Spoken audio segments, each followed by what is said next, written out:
Hello, everyone. Happy Valentine's Day.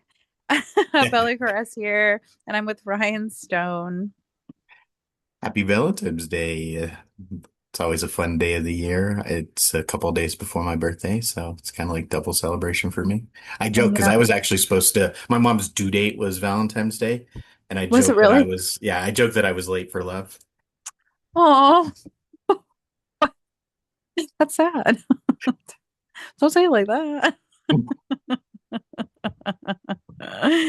Oh, your birthday's on the Mm, 17th? 19th. 19th. I like cannot for some reason. I think I even texted you recently and was like, it's the 17th, right? I'm I think convinced. you said the 18th, and I was like, Okay. you're close. Yeah. You're gonna get a text from me on the 17th, 18th, and 19th. It's just like happy birthday. Happy Which is birthday. Happy fair. And birthday. it's the thought that counts. And I'm one of those odd people that it's not like I dislike my birthday. It's just I don't know. It's just not a huge deal for me. Like, I, I'm the same way. So I don't make a big deal out of other people's birthdays. And then I think that they think I'm a bad friend because I don't make a big deal about it, but I don't make a big deal about my own birthday. yeah, I'm the kind of the same So way. And like even with gifts too, I'm kind of weird in the fact like if I find something that I really want you to have, I'm just gonna get it. I don't same. really do well with the like, oh, I'm gonna try to find something in time for your birthday. Mhm. No, it's like I know who you are and it'll happen throughout the year. So I Yeah. kind of do it more like that. And it's the Aquarius sun in me. I have like quite a few pen pals at this point. Like I love doing like letter pen pal things. And I was laughing because I was like, explain to me how I am super good at responding to all my pen pals, but like if I need to send my friend a birthday card, I cannot for the life of me do it. But if I need to send you something just randomly, just to say hello, I'm fine. I can totally do it. I don't know if it's the obligation of it. It's like all of a sudden like executive dysfunction kicks in and it's like, no, nope, nope, you cannot do that. That's why I Um, joke about it being my Aquarius sun. It's the systemization of it that somehow makes it feel like I'm being told what to do. And I don't like that. And so I'm going to do it my own way. And I will still love you and care about you, but I'm not going to do it within the systems in the box. yeah. Oh my gosh. Wow. I This love so that we're like similar on this, but from yeah. different like avenues. Yeah, 100%. 100%. I'm not proud of it though. I really am not. I want to get better at like things like birthdays. Like I even for like the longest time would confuse my husband's birthday. I was like, I think it's the 25th. I'm pretty sure. And then like he was like, when is our we were talking about our wedding anniversary and I literally don't know the day. And he was like, I'm just really bad at these things. Like my brain does not prioritize like dates of anything at all, except for my daughter's birthday. Because I probably because I gave birth to her on that day. And so but and because You I were part of obviously it. yeah, I was a part of it. I remember it. But also like, it's my daughter. She's the exception to literally every rule of mine ever. So I don't know. I find it really fascinating that I'm so funny about that. I don't know. This is where I use technology for my advantage. Everybody's birthday gets put into my iPhone calendar with a week's ahead notice and then the day of notice. And sometimes, actually more often than I'd like to admit, between that week notice and the day of, I forget. I know. I So have them in my phone too, and it's still like just the worst. We don't mean it. That's what we're saying that's what ultimately. we're saying Everyone is I don't listening, mean any harm by it. I just don't mean it. We mentally, love my you. spicy brain doesn't work that way. Please don't hate us. Oh man. Well, it's Valentine's Day. Fun fact, this is my favorite holiday. I Um love that actually. a lot of people ask like what they're like, what's your favorite holiday? I think they always assume it's going to be Halloween or Samhain. Um it's not. It's Valentine's Day. Or they assume it'll be Yule or Thanksgiving or something. But I get it. I get it. Those are big holidays and that's great. But nope. Mine just so happens to be Valentine's Day. I love this silly holiday. I just do. I love love, first of all. I think I'm such a like hopeless romantic in so many ways. Um, and I just love love. Like I love when people are in love. I love when people love each other or, show love to each other.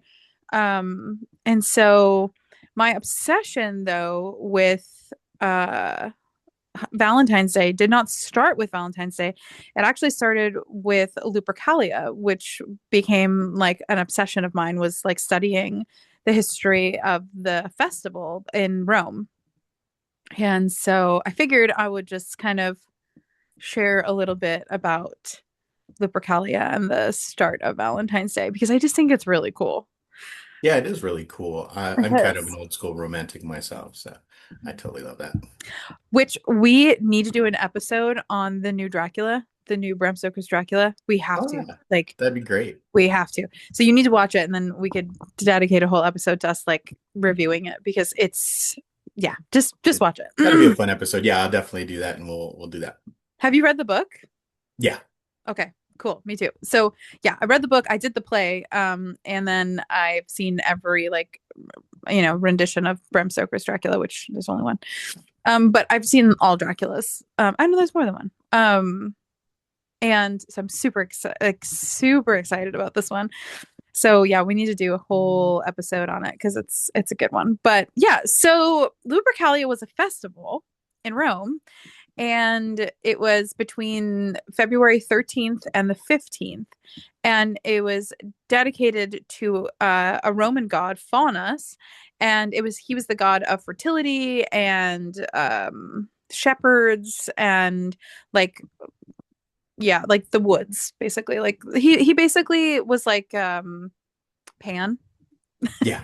Yeah, like the Roman uh it's very similar to the Greek god Pan. Yeah. Yeah. Greek And god. yeah, my brain is going back and forth. But yeah. So but it's also tied to it's tied to like a folklore and legend.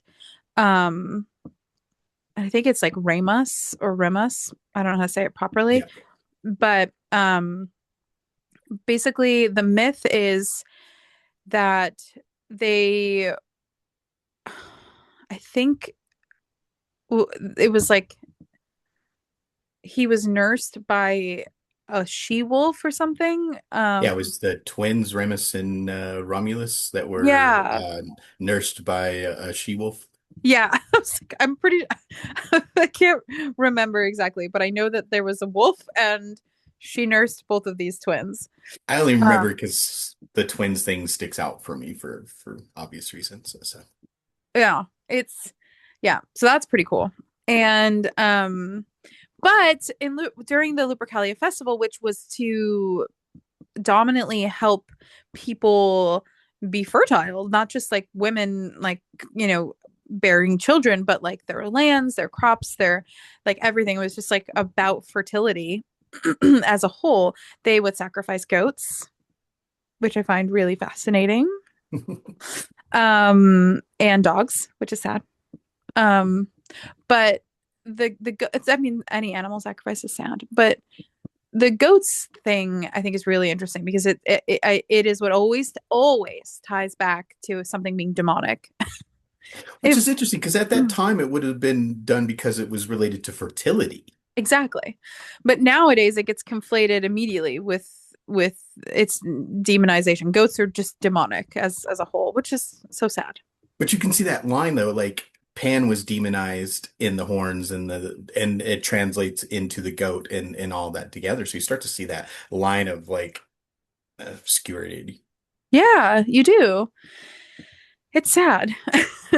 um, but and then they would like smear blood on their bodies. And I think it was like very specific to their forehead.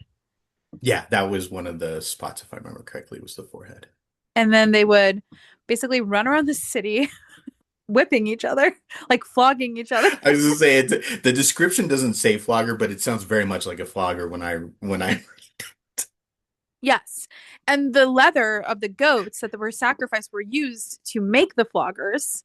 or the straps, and then the women would like line up to be beat like with these floggers. So I'm like, so basically this was like BDSM, ancient Roman BDSM fertility practices, which like I am so here for. And I we all love know it. we all know my obsession with BDSM. Well, we should know that by now. And just the wonders of that world that I love and appreciate so much in the world of kink. And so like for me, I'm like, what? Are you kidding me? We sacrifice goats, which yes, and then we take the straps of goat leather and we make floggers and straps, and then we beat each other with it consensually, all for the name and sake of a god and fertility. Sign me up. I know. Why are we not doing this now? Because I would be there, my flogger in hand. I would be ready to go. Like I would totally spank some booties, or be spanked, because why not? Oh boy. But yeah, so they would then basically get spanked to be more fertile, which is like I'm here for it. Um, and then trust, like you basically trusted that the sacrifice worked. And I just it's so cool. It's so cool. And then sometimes, did you know that there was a lottery too? Okay, so I don't know if this is true, but that there was a lottery that people would put their name into the lottery if they were single, and then it would get drawn. And if there was like an eligible man that like would like was there, he could basically like win the woman. It's very like misogynist, but um, but also really romantic, because if you're consensually putting your name into this like lottery to get partnered up with someone, and then you're trusting the gods to partner you with someone that like would be good for you. I think it's really cool, because we see, like I know a lot of like modern day like BDSM dungeons that do auctions, like where people consensually put themselves into an auction for like a date for a night or whatever. And I think it's fun, as long as you're being kinky and consensual and you're being respectful of one another. Like live your life, I am here for it. um and so I think it's really cool, because that's where the idea of like be my Valentine comes from. Like be mine was this sort of auction of the person. So people would be like, "Ooh, I like her, like be mine." But like you'd have to hope that you won in the lottery. And so it was like, "Ooh, like hopefully I get my person." Which definitely inspired a lot of the Valentine's Day um folklore and mythology that we kind of observe. So when we fast forward to the third century, we come face to face with the Christianization of Rome. Ugh. And all the wonderful pagan festivals that came along with that basically got hella awkward. So you have the Christianization, and then a bunch of women are like, "Beat my ass for like fertility's sake, please." And then they were like, "Whoa, whoa, whoa, whoa! Y'all have goat blood smeared all over your face, okay? You're spanking each other.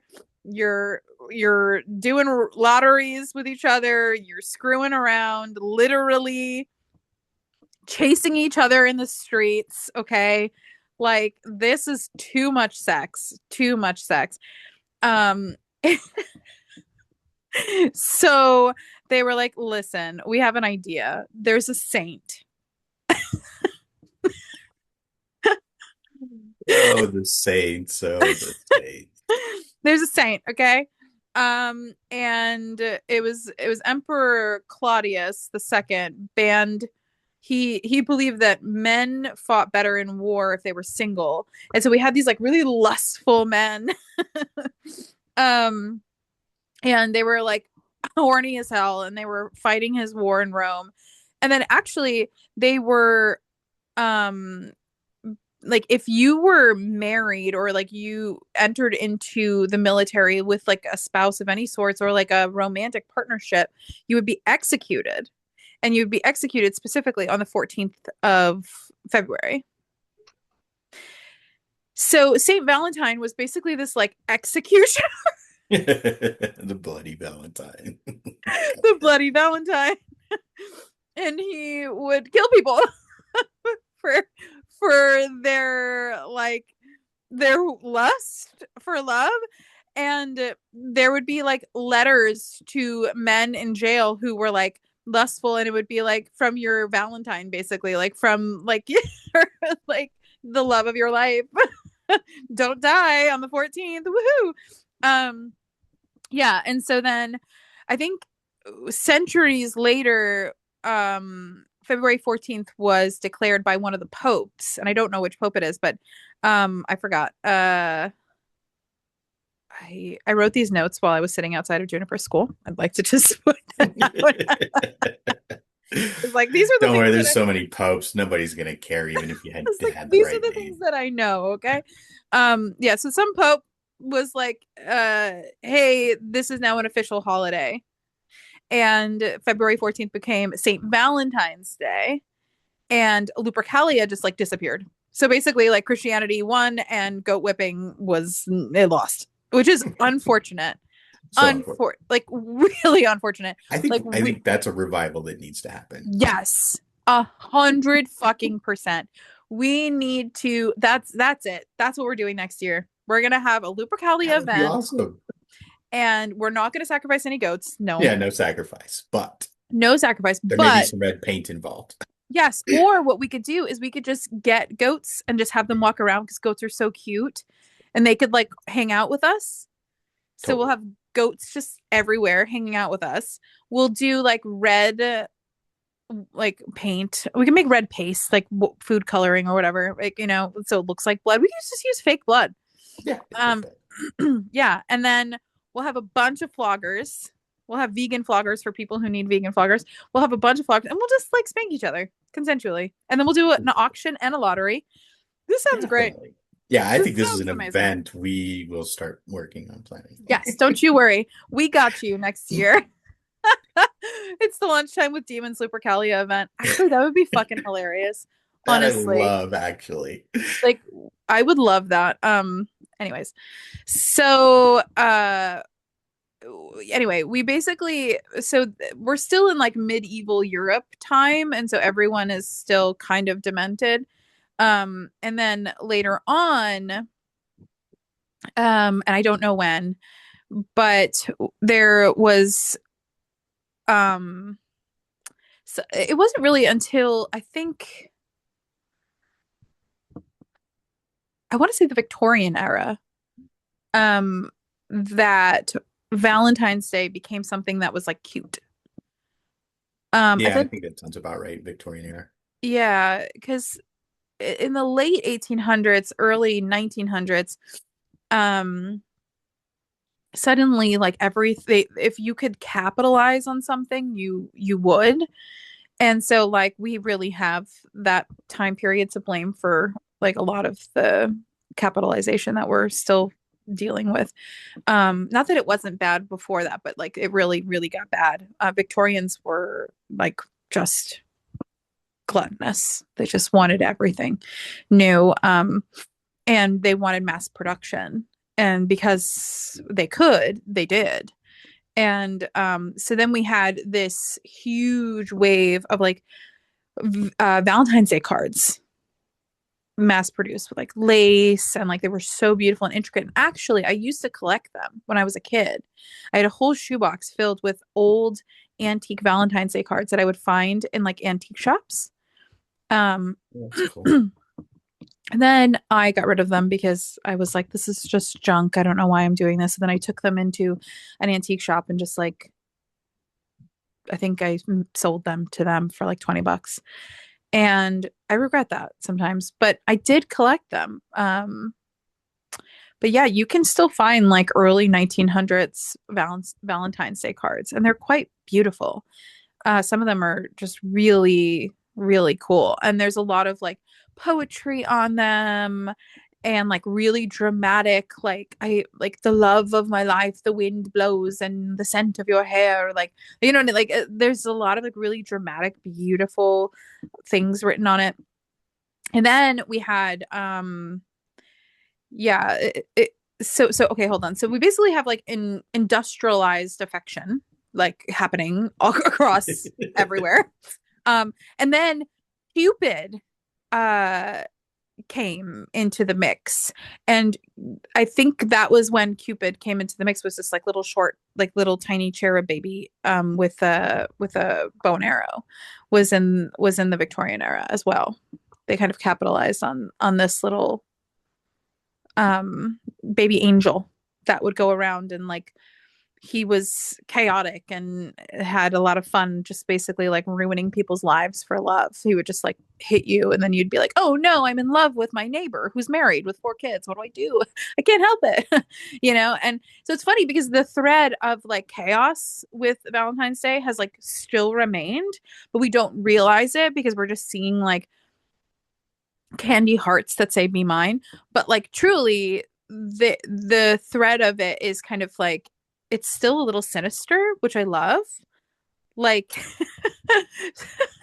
because Valentine's Day has been kind of demented from the beginning. Like we had this incredible fertility festival that like involved animal sacrifice and like public flogging and like public nudity. There's a lot of nudity and like sexy time and stuff. Like people were just like YOLOing it everywhere.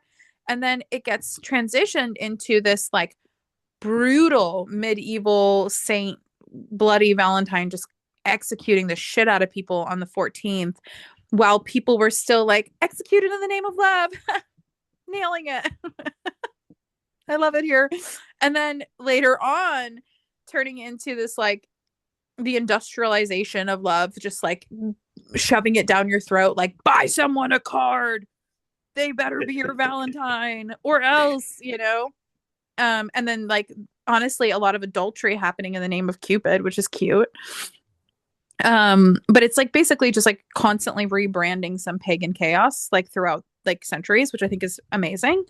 And then I the thing is though, I want to say this just as someone who is like academically a revivalist. I am not a revivalist as someone who practices, but academically I am, which means I very much like to stick with like what we have with in regards to historical facts in the sense of like scholarship, if that makes sense.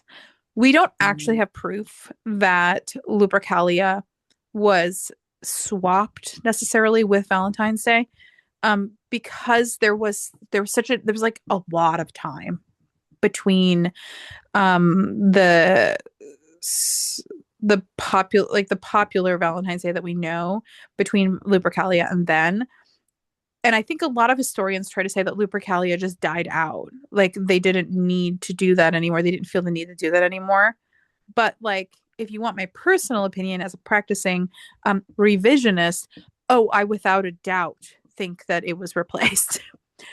You Without know, a one of doubt. the other things too, I think that's integral to this is that when Lupercalia was widely celebrated, that was technically the last festival of the year.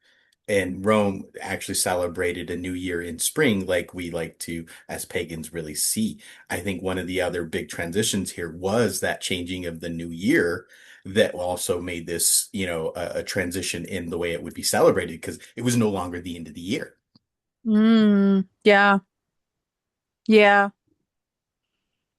Mm, So I mean, it's those kind of things where I think, like you said, it wasn't maybe one isolated thing, but as they changed all of these things, it took away from what that really was and celebrated as, and replaced it yeah. with Christianization of it. Yeah. It's interesting how things evolve, like how these sort of cultural experiences evolve.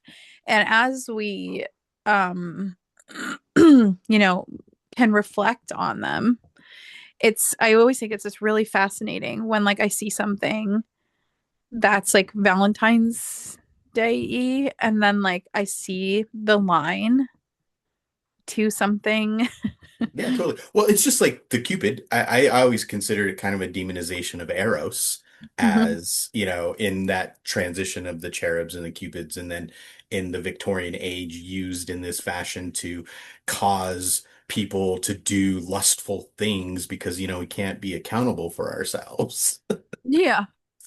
Yes. And if you haven't listened to our previous episode on accountability, you should. It's a very, it's, it's a good episode. I'm just saying. It was fun. Yeah. Hmm. So those are the things for me as an academic in this work. I kind of start looking at those origins, and then, like I said, piecing together those components of looking at, like I said, how the calendar year changed, and then even the name February has its roots in Lupercalia as well. I think it was Febua or something like that. And so you see all these little tidbits, like I said, that it wasn't one big sweeping, oh, we're doing and taking over Lupercalia, but what they've done is they started changing so many things of it and around it that it allowed them to own those situations just as much of the other pagan holidays. And like I said, I don't think there was specifically an intent of like, oh, we're taking it over, but because we changed and shifted the year, changed the calendar, we now have the ability to do that. Yeah. Yeah. Because they robbed the heart of what the original celebration was. Like I said, it was the end of the year. We're leaving the dark times. It's time for fertility. We want to have, like you said, fertile lands, having human beings, having, livestock and all of that. And it was kind of to set that in motion for what now happens in about a month or so from now in spring when we would celebrate our new year. Yeah. I also think it's really interesting, like to kind of piggyback off of that, like Lupercalia, the word lupus is Latin for wolf. And so you have this she-wolf who nurses these two babies who were abandoned. And it kind of makes me think of like that's when people go like they really like demonize because they're like, oh wow, like bestiality, like they get kind of gross about it. But really, I think it to me was like this really beautiful, like, I don't know, to me, I think it was always intended to be something really beautiful and really kind of like reminder of like this nurture to nurture something no matter what, like my Exactly. yeah, like my dog will like if there's bunnies outside, my dog will go get the bunnies and bring them into her bed. And like we have to be really careful because we're like, Maeve, you can't do that. But she doesn't know that. She just sees babies and so in the springtime I'm always like, we gotta keep Maeve away from the bunnies because she'll bring them inside. She thinks that they're her puppies. Yeah. Um and so like I don't know. I think it was a reminder to nurture everything no matter what, to take care of each other, to nurture the land, nurture the people. And there was this like reminder that like we are still beast too. Like there was this sort of primal energy that I think got really it was a primal maternal energy that not trying to blame the patriarchy here, but when that is a dominant energy, it scares people. And it does. Historically speaking, when there is a festival that is dominantly like feminine, like strong undercurrent of feminine energy, those festivals tend to get wiped out first. Well, yeah, I mean, I hate to say it, Christianity in its nature is patriarchal. Yes. I mean, Yes. just bar none. So it Yeah. its roots is set with the intent of that patriarchy and Yeah. its control and ability to control religion and spirituality through the patriarch. Well, and somehow that name Lupa got turned into like she wolf, which was like slang for like prostitute.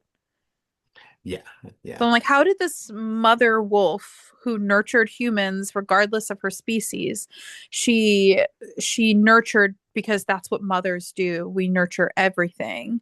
How did that turn into slang for prostitute? Like it's just yet again like another demonization. yeah. which, And we did. I agree. I always love that aspect actually of the story of that is that, this fierce creature that should be eating those, helpless Hmm. children, you know, against, nature, if you will, used her actual nature to mother and care for them and raise them, which I thought was always such a beautiful story.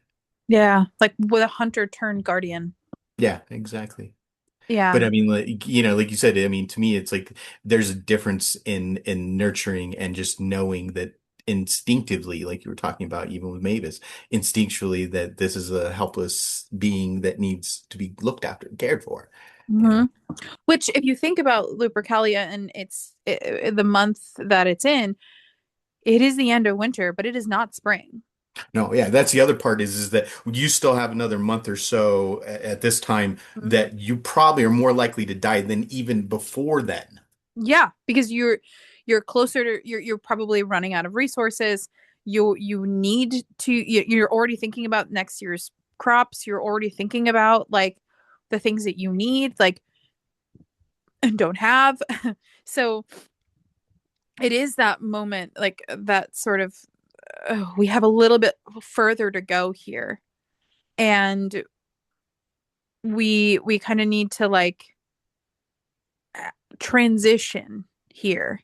And I think the wolf was intended to be that symbol, to be this mother who nurtures regardless, like kind of reminding you like, yeah, you may be on the brink of death here, but you are not necessarily suckled by the elite or a king here or the rich here in Rome. No, no, no. But you are suckled by the land, the wilderness, the animals, the wild nature within you. And you need that wild nature to be able to survive this.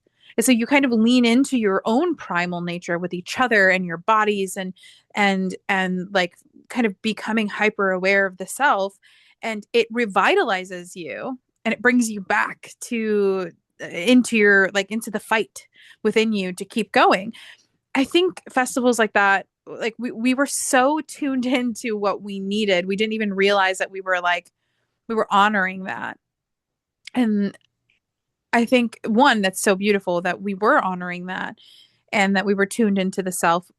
But it makes me sad when we look at the demonization of that and we look at the Christianization of these festivals, and we just wash away all of the instinct that was inside of the festivals, and we've lost that over time.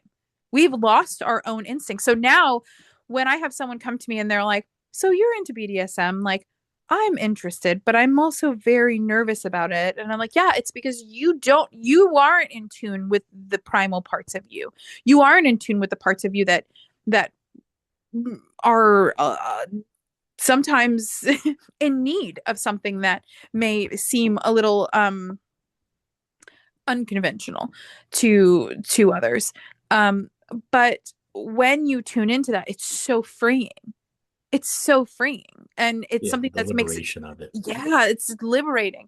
And so we don't have that anymore. We just don't. And I'm such a fan of bringing that back, revitalizing that, re- revising this idea of like festivals that force us into a headspace of being aware of our body and our instincts and evolution and like getting wild, letting your inhibitions down, you know? I agree, and that's actually why much of my spirituality I like to recenter in my physical body because I'm here for a physical experience and remembering that because I think sometimes we get very lost in the idea that all this work needs to be up here and out there and really, it needs to be in here and you'll find the things you're searching for out there inside of Mhm. yourself when you ground into your own body and your own physical experience. Yeah, I agree. I agree. We get in our heads, and I understand that. And I think it's really natural for that to happen when you are advancing within a spiritual practice. But if you can manage to get out of your head and get into your body and then embody the things that you've been working on or learning with the divine into your physical body, oh my gosh. Oh my gosh. Like your spiritual practice will go from like it escalates quickly. I think You that's why know? there's such a fun, interesting intersection between this kind of work and kink, honestly, that Oh yeah. a lot of people will find and see as you kind of go through it. Yeah, I agree. I think that the exchange is definitely different, you know, like our interactions and exchanges with the divine is definitely different than like our interactions and exchanges with the human in the land of kink. But I think that like there's still an exchange. There's still like an energetic and sometimes a power exchange. And we have we have an opportunity to play with that. We also have an opportunity to tune into sort of that more sacred chaos inside of us that's kind of hiding in plain sight, just like ready and waiting to be acknowledged and not like oppressed or suppressed and pushed down. Um, and shame and guilt come into play. And this also has a lot to do with conditioning. We've talked about this before with deconstruction of Christianity and deconstruction of basically any organized religion. It doesn't matter if it's Christianity or not. Any like hyper organized faith based practice that doesn't allow you moments of sovereignty or self reflection, but instead places you in a position of just worship, you're going to have to deconstruct. And deconstruction is not just about reading a book and being like, cool, this is how I do it. Great. Like, you can't armchair deconstruct. You can't. You have to physically deconstruct. And that looks different for everyone. It does. For, you know, for some, it's BDSM. For others, it's having sex with the opposite sex. For others, it's physical touch of the self and learning about your own, like, your own comfort zone with your own body. For some, it's not sexual at all. It's for some, it's literally like starting to work out again or starting to see the strength in your body, strength training. For some, it's like breath work. It's like learning the connection between the breath and the body and how the breath can literally affect what you're seeing, hearing, and experiencing within your own mindscape and your own clairs. So this embodiment can look drastically different for literally everyone, but it's so incredibly necessary and so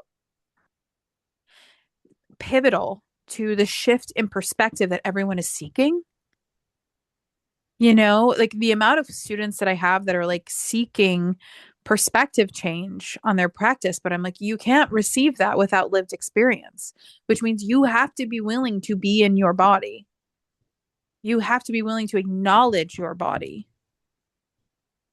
I agree. I think the ability to, like you said, in every facet of your body, utilizing it as the, like I said, altar that we, work with.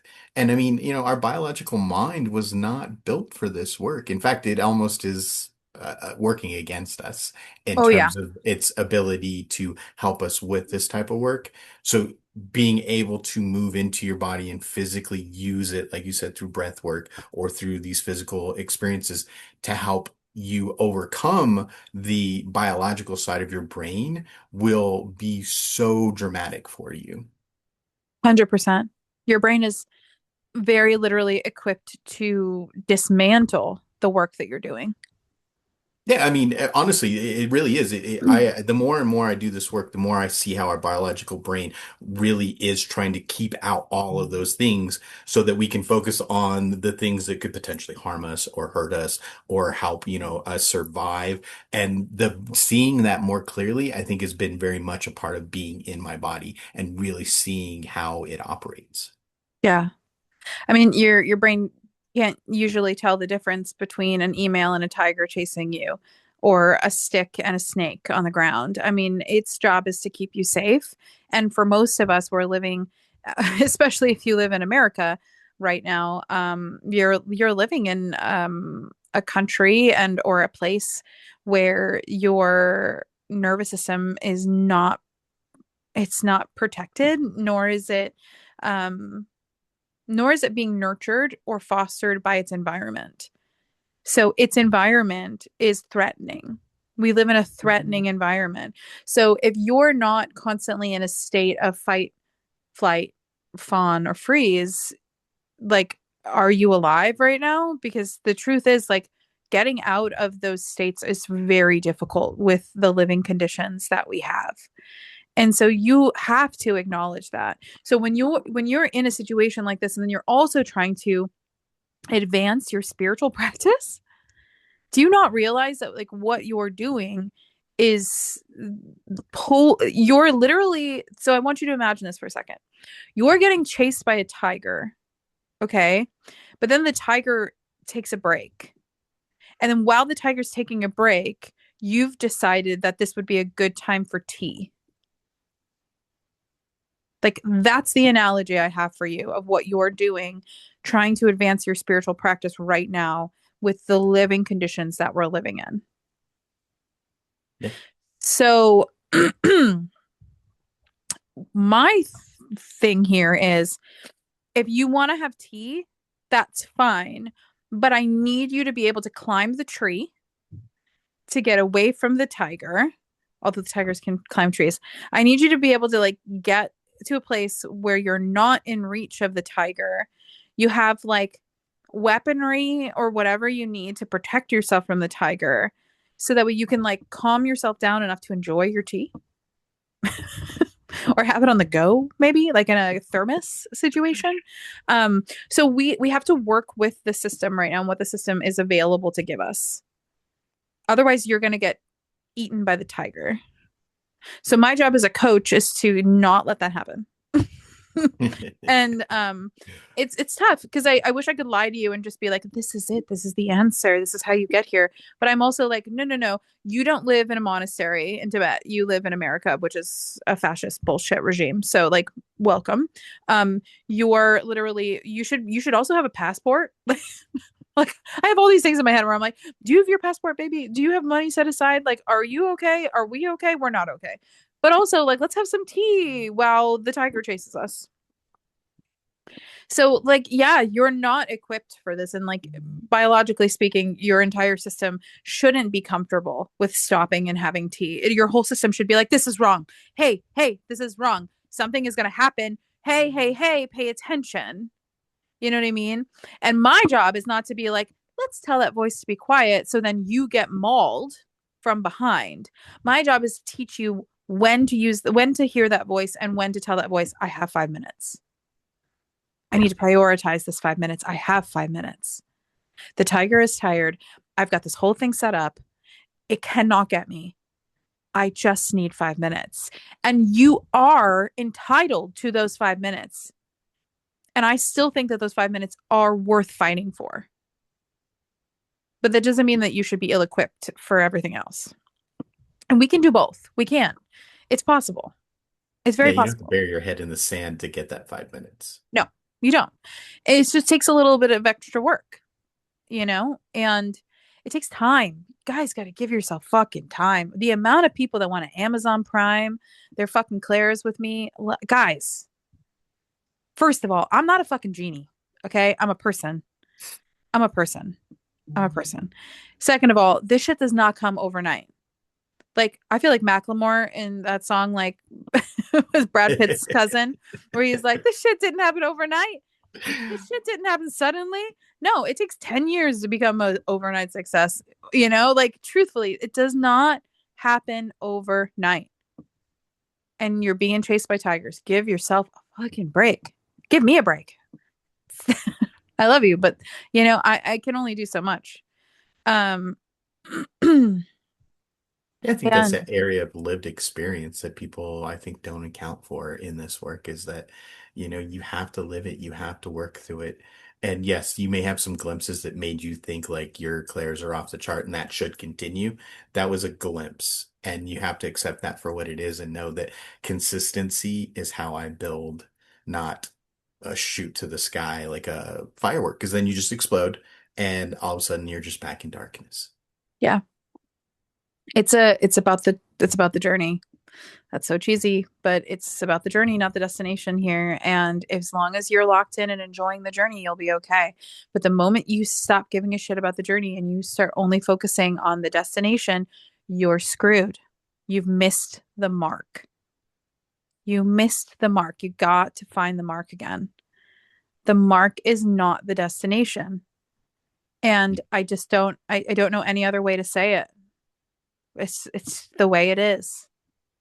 And if someone is telling you that they can fix that for you or change that for you, they're lying to you. They are lying to you. The most a mentor can do for you when it comes to spiritual growth is genuinely just support you through it, guide you through what you're experiencing, give you tips and tools on techniques, and then prevent you from being mauled by the tiger that's chasing you. Like, if I see you pull your tea set out too soon, I'm going to say, no, put that back, put it away. No, no, no, we're not there yet. We're not there yet. No, no, no. If I also see you have an opportunity and where you are protected and you have 5 minutes, but you're sitting there paranoid over the tiger, I will say to you, you have this time right now. You need to relax. You need to set your paranoia aside. You're safe. You're equipped. You have the tools. Let's do some work while we can. Yeah. Let's take advantage of this moment.